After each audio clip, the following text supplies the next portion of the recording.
Hello there, you're on the Heart of Reddit channel. Don't forget to like this video and subscribe to the channel. Get your popcorn ready and enjoy. National Costume Day.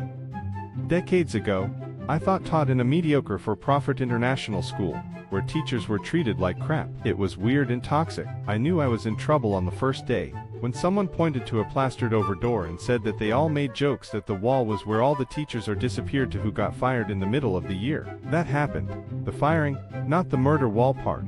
But before it did, I got really tired of the bizarre infantilization and micromanagement. They did things like convoke the entire faculty on Saturday morning from 9 to 12 for a special training seminar, and then refused to let us go home when it was finished at 10:30 because we had agreed to stay until 12, telling us to go sit at our desks and do some work. I hated that place. We were told one day that all of the students and staff were to wear our national costumes. Being American, being fundamentally averse to pilgrims and situationally averse by that point to making any extra effort in that demoralizing job, I wore a big, baggy t-shirt, a baseball cap, old blue jeans, and trainers. I was a study in absolute schlubbiness. My national costume was at the same time unassailable and in complete violation of the dress code. When I ran into the two members of the administration responsible for the reign of terror, under which we all toiled, they had faces of thunder and couldn't say a single word.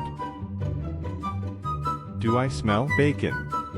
Back in the 70s, I was a teenager and working the graveyard shift as a fry cook in an all-night diner. I had been pals with the old night manager, but when a new one replaced him, we didn't hit it off. I resented that he had replaced the old boss I liked, and he resented that I was an arrogant smartass. It was an open kitchen, picture, a Denny's. That evening it was hot in the kitchen, so I cranked up the ventilation, but the night manager said this made it too drafty out front, and told me to turn down the fans. I argued with him, and he repeated the order. I kept arguing until finally he said, "I'm in charge here, not you. Now just turn off the damn fans." Then he stormed off to do something in his office. Like I said, I was an arrogant smartass, so I turned off the ventilation entirely, and then I cooked up a pound of bacon on the grill. I may have overcooked it a little. It was very late at night and there were only 1 or 2 customers drinking coffee at the counter. By the time the manager returned to the dining room, there was so much smoke it was hard to see, but a rich, inviting bacon aroma permeated the dining room. Got fired for that one. Had a new job the next day.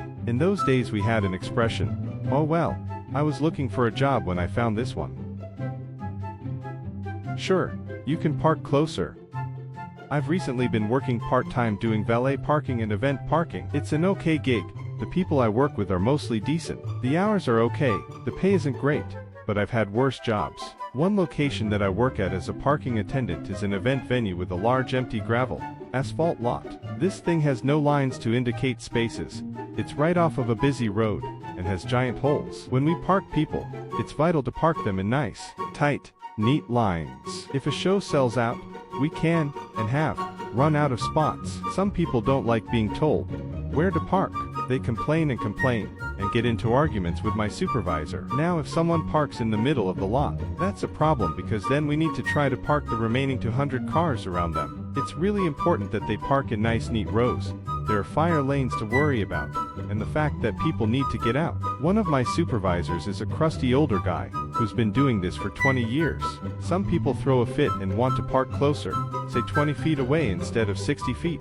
And we have a handicapped parking area for people with a placard, plate, or even if they say they are, we usually just believe them. If they're an asshole to my supervisor, he lets them park closer. What he doesn't tell them is that he pretty much makes it impossible for them to leave until everyone else does. The bonus is we leave once all the cars are in, say 9:30 p.m. for a show that gets out at 11 p.m. so we aren't there when they leave. The venue likes us and knows about this and they don't really care either.